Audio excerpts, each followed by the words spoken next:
on your mountain.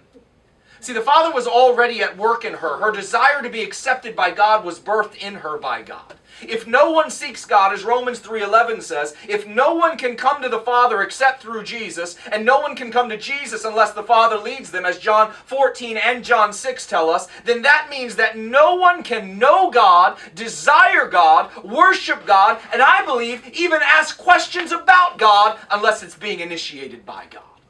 I think we've got to change our perspective and our outlook about how we see these things, because we see people asking questions about God as if God's under attack. God's doing the stirring, because if there's not a stirring, there aren't any questions. There's no desire to know the truth. Even those that are speaking questions in mockery are still being stirred by God, because they have the opportunity to hear from God and hear about God, that there is truth in God. Instead of being offended by questions, instead of sitting here kind of going, I can't believe they don't get it, recognize that this is God that's doing the work.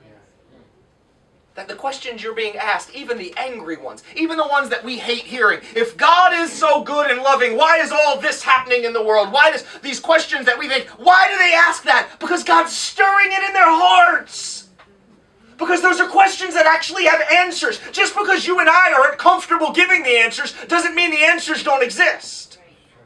And so God is stirring in the hearts of people, because there can't be questions unless God does the initiation of those questions.